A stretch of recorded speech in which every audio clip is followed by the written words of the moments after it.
Yo, what's up guys, welcome back to another video. This is a reaction to the 5 stages of Chicago winter. I guess this is how it is when you're going from autumn to winter. Obviously, that's how it works.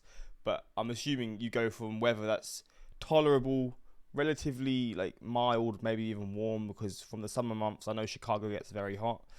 And it sort of just goes from that to freezing cold, snow every day, and yeah, just extreme winter conditions. I'm going to just sort of use this as a way to just see just the northern US as well, because I know a lot of the states in the northern states in the US are just during the winter bombarded by snow, and yeah, I just know how bad it does get. But we're going to check this out and see the 5 stages of Chicago winter. Links also in the description to my Patreon, where you can see reactions that I can't post to YouTube. I'm posting a new reaction today to the new Twister film. I reacted to the old one, or the original, 3 weeks ago. Enjoyed that, and yeah, that reaction's coming soon. But yeah, links are there for those who want to see reactions that I can't post here. But let's check this out and see Chicago winter.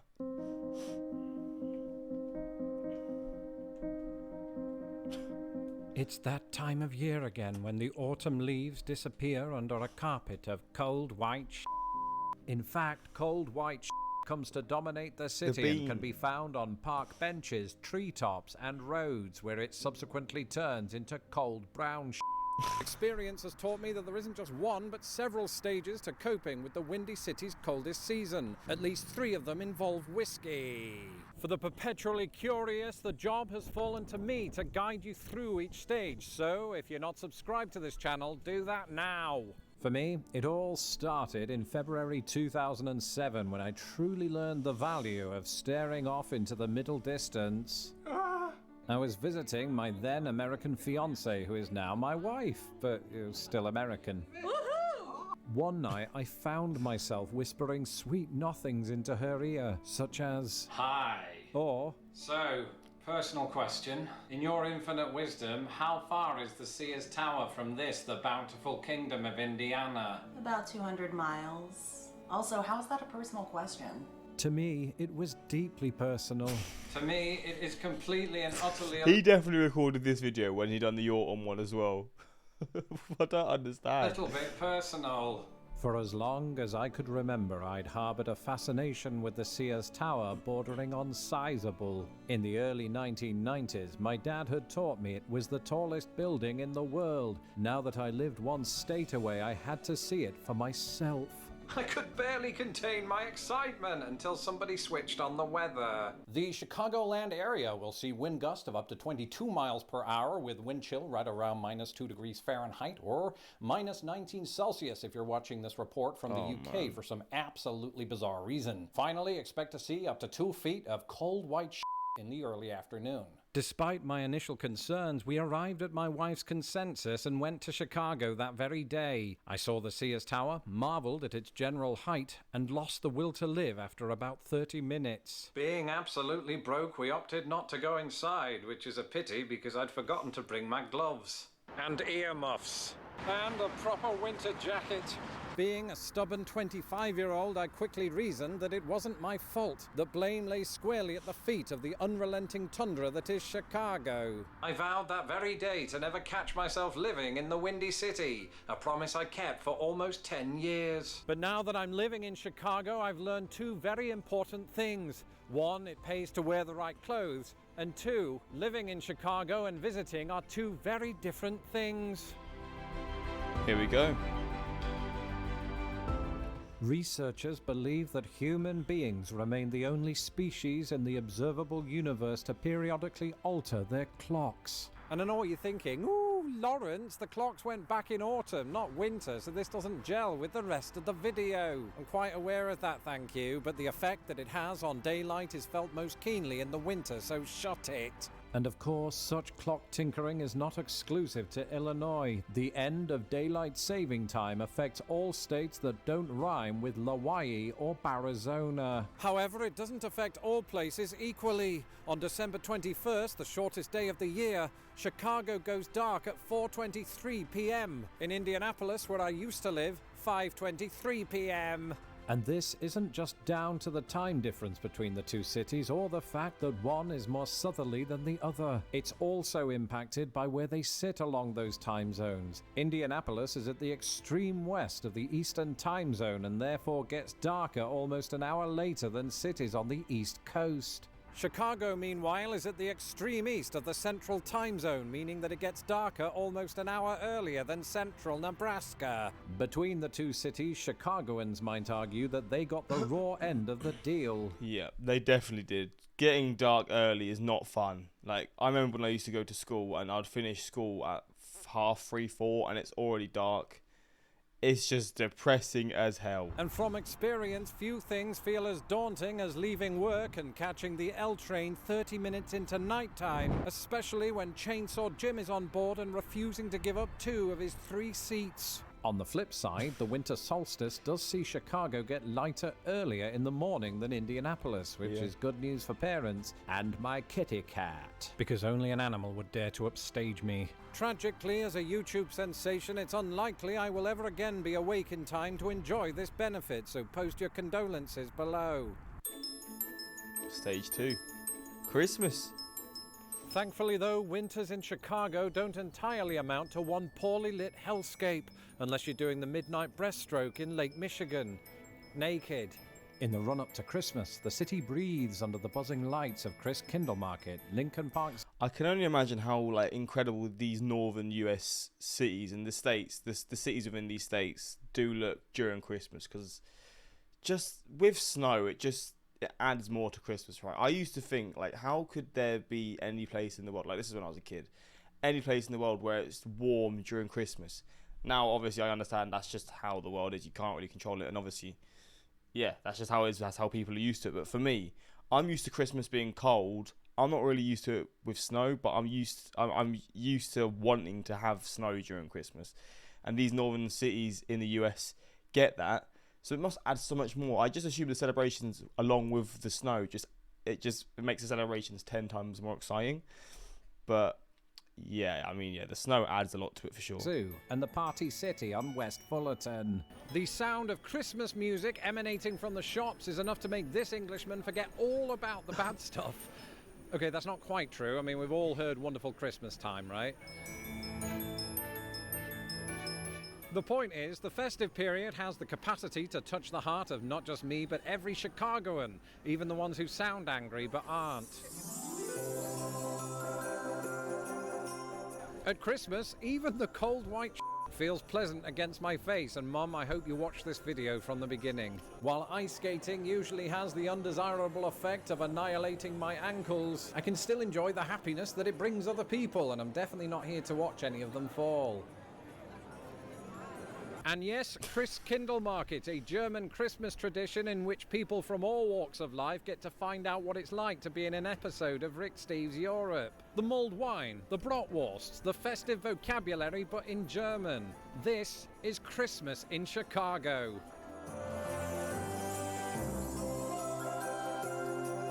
From the first Christmas songs to the New Year's Eve fireworks off Navy Pier, the holiday season can make newbies to the city believe that Chicago winters represent a sort of utopian paradise. But just as with fireworks, what goes up must come down. Oh, stage 3.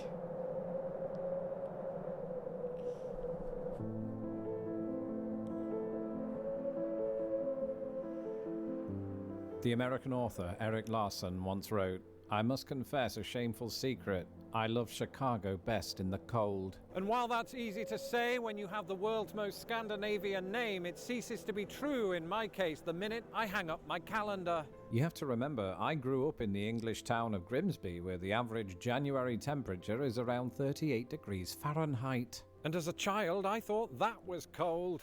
Well, I gotta tell you, Larry, in the Chicagoland area, that same month sees average temperatures 11 degrees colder than that.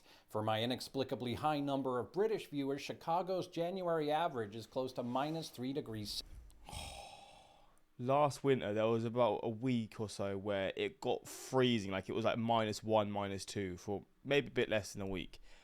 And when you truly experience that, I've never, I just probably, it'd been so long since I'd really gone out in that cold before.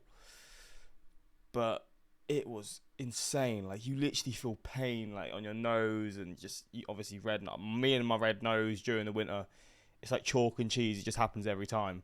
Runny noses. I don't know what causes the runny noses, to be honest. I just disintegrate.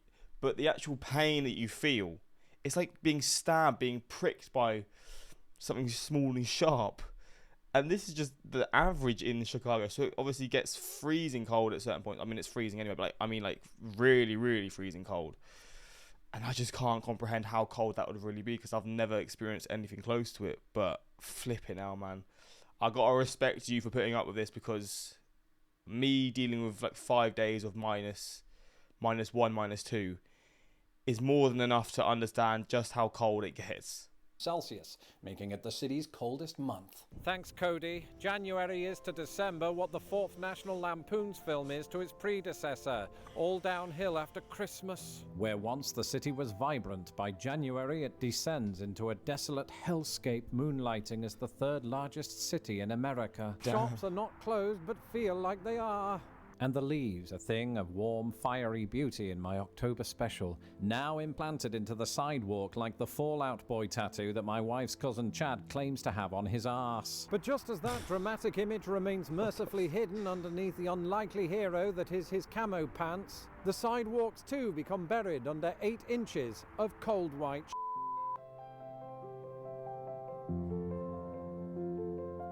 And it's usually at that very moment that I hear music. Music? Oh, there he is. Hello? Oh, hi, Lawrence. Yeah, I see you typing there. This is Lawrence. How's July 2023 treating you? That's good. Yeah, February. Well, you've already been through February. Hey, listen, to make this easier and to advance the plot of the video, could you switch on your microphone and camera? Thanks. Oh, hello, can you hear me? Yes. Great. Future you is having a fantastic time. Well, that's good to hear, future Lawrence, because, you know, February me isn't, I'm afraid. Well, that's not good. Did Tara forget Valentine's Day? Well, no, that's our job. Don't you remember anything? Sorry, you know, a lot's happened in the last 8 months. You mean 5 months? Well, no, because technically you released this special in November, even though you're playing the February and July versions of yourself. It's very confusing. The point is, you don't know it yet, but you have a big life event coming up before you even get to February. Okay, but I'm in February Stay now, tuned. and it's awful.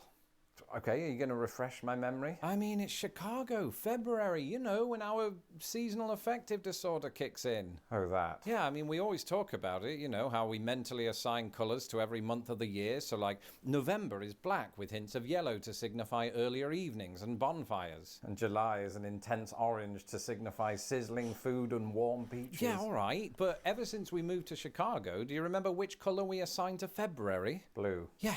Blue, a depressing shade of cerulean blue. Well, come on. I mean, at least cerulean has the distinction of being a perfect anagram of our name. So it does. Very good point, very good point. But look, it's not even that it's Chicago's coldest month. It just feels like it is. I mean, it's also the shortest month of the year, and yet somehow in this city it feels like the longest. You expend all of that winter energy at Christmas, you push yourself through January knowing you've at least devised a weight loss plan to keep you occupied, and then February hits and you realise you've got to do it all over again. Except the weight loss part, and I'm sitting here wondering, will it ever end? I mean, as somebody who's been through it, I can tell you this, right? It's just like all of the other years. February never ends until it does. And then you forget what the big fuss was all about. Yeah, well, I suppose you're right.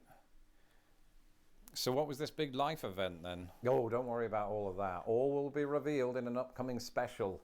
Look, for now, I've got to go. The weather report says it's going to plummet down to 83 degrees in the afternoon. Give my love to your wife, our wife. Yeah. What the Will do. fuck?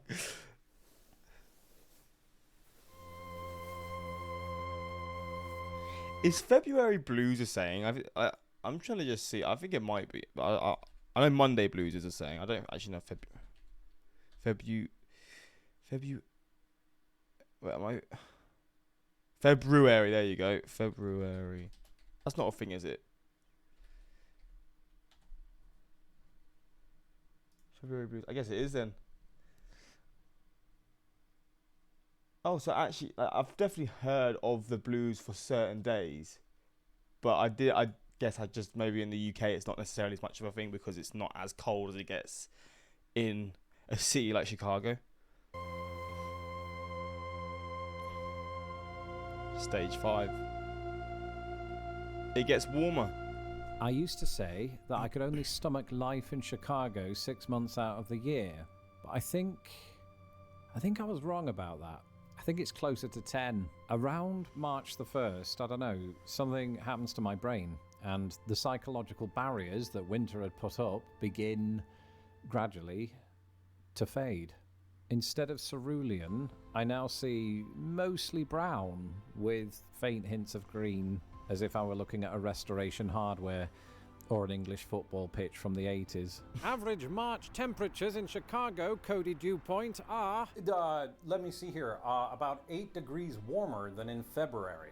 But more than that, March is when winter technically comes to a close. And Chicago even finishes winter the way it started it, with festivities. The city's St. Patrick's Day celebrations more or less mark the end of winter, with thousands of drunk revelers gathering to stare at a green river dressed in the very same colour, sporting complexions not far behind.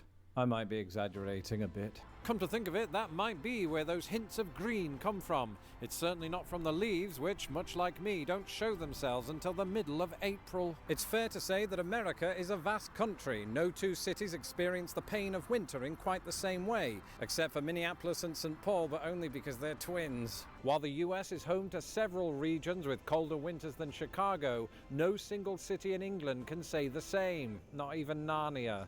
For that reason alone, I might never come to terms with stages 3 and 4, and believe me, I've tried. I even dress like Han Solo in that bit where he slices open a tauntaun.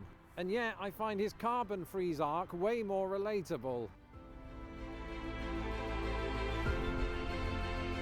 It's so emotional. Thanks for watching this video and sharing it with all of your Chicago friends. Until the next video, goodbye. When was this video actually released though? Like what time of the year? November 26. So this was basically going into the winter season then. The American accent during the weather report was hilariously accurate. Having been born and raised in the Chicagoland area, I hereby convey upon you the title of native Chicagoan. This is the funniest and best video I've ever seen on any platform. Well, people are loving it. As a German, I'm proud of our... I cannot say that. Weihnachtsmarkt. Weihnachtsmarkt. Glad we brought joy to Chicago with our tradition. Used to live in the Twin Cities. Yes, we had 4 seasons: winter, winter, winter, and road repair. Jeez. But yeah, I know winter gets brutal in the US in certain regions, and this just shows you that at least you've got Christmas to look forward to. It makes Christmas exciting, and then after that, you've got to just pick yourself up, I guess, because that's just how it is. It's going to be a brutal ride for a bit of time, and then it'll get better. But yeah, let me know your thoughts on this. Obviously, if you're someone who lives in one of the northern states where you deal with these extreme winters, let me know how you find them. I guess you must be used to them now, but even then, will you fully ever get used to them? Is it just one of those things that you just have to sort of persevere with, prepare for? Because say the averages are -3, there's going to be points and years where there's going to be temperatures that reach probably like -15, -20, which is levels that I don't know how infrastructures, like if the infrastructures here are prepared to survive those sorts of levels. I assume they probably are, but even then, you probably got to prepare. I don't know, get loads of stock, like stock your food cupboards up and all these different things. I don't know how you sort of deal with it, but let me know in the comments about that, because it's extreme. Like, it is very extreme. But yeah, that's pretty much it. Hopefully you enjoyed, and until next time, like, subscribe, and peace.